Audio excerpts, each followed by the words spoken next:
In this video, we are going to learn about sequential circuit. So, what is sequential circuit? As in previous videos, we already discussed about combinational circuits and sequential circuit. So, in this video, which is dedicated to sequential circuit, let's talk about sequential circuit. So, what is basically sequential circuit?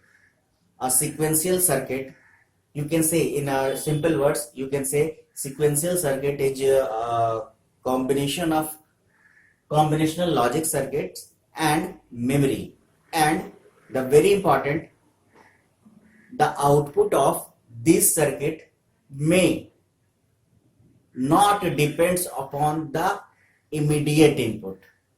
That means the output in combinational circuit, what we give gives the input, on that particular input output depends, but in sequential circuit the output may not depend. It may be possible, it depends, but in some cases, various cases, the output may not depend on immediate input. If we say immediate input, that means the output may depends on previous input.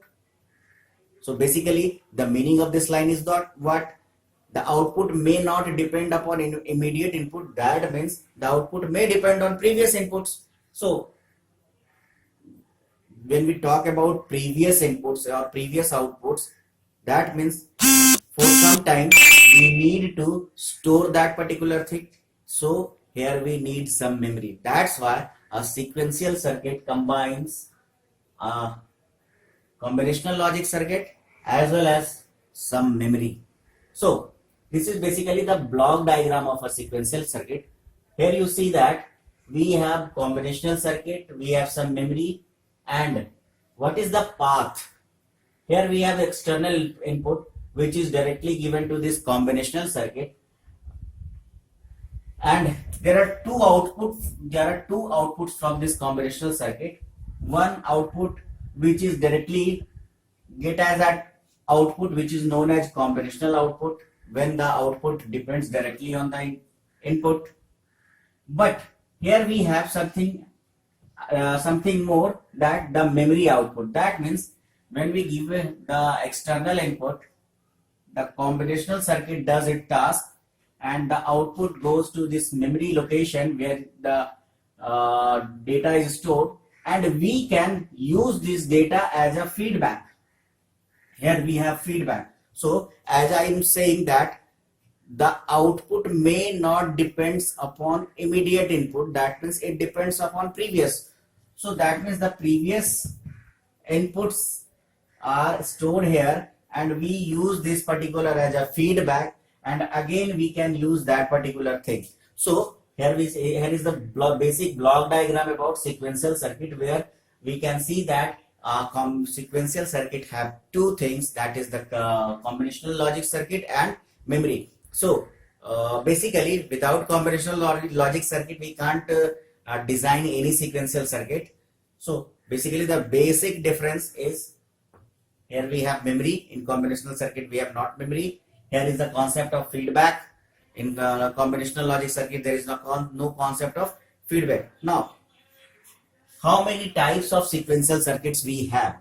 So basically we have two types of sequential circuit. One is known as asynchronous sequential circuit and another one is known as synchronous sequential circuit.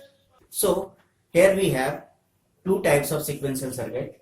One is known as asynchronous sequential circuit and another one is known as synchronous sequential circuit. So basically the classification depends on the behavior of the circuit. So what is this behavior? So first of all, when we try to understand about the asynchronous sequential circuit, the behavior of basically circuit, the behavior, that means input to output, what happens. So the working style of that particular circuit.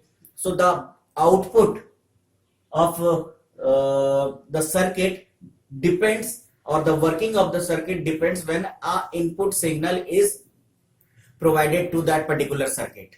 So this is called basically asynchronous sequential circuit. But in synchronous sequential circuit, the output or the behavior of the circuit depends on some instant of times, that means some discrete time values. Here we have something known as system clock. When the system clock on, the circuit works. Again, if the system clock off, the circuit does not do any type of work. But this particular circuit, asynchronous circuit, works whenever input is provided to this particular circuit, it does some task. But it is not necessary that in synchronous circuit. If there is the clock pulse is 0 and we provided some input, this circuit does not do anything. It is necessary that the clock pulse goes high. Whenever the clock pulse goes high, that means the discrete timing. And an instant of time, the circuit works on each and every clock pulse or in each and every distance time value which is defined for that particular circuit.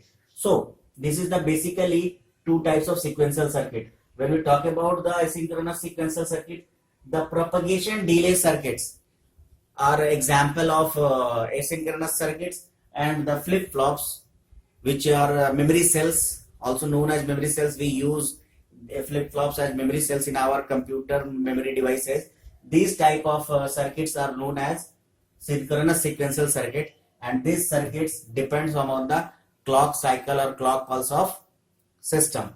So these are the basically sequential circuit. Now when we talk about sequential circuit, what type of circuits we are going to learn in next coming videos. So first of all, we are going to learn about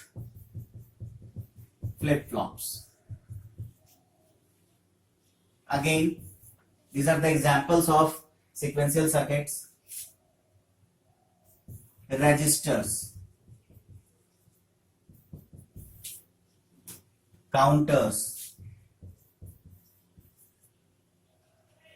In flip-flops, we are going to learn about different type of flip-flops like SR flip-flop, JK flip-flop, T flip-flop, D flip-flop, master slave flip-flop, age triggered flip-flops.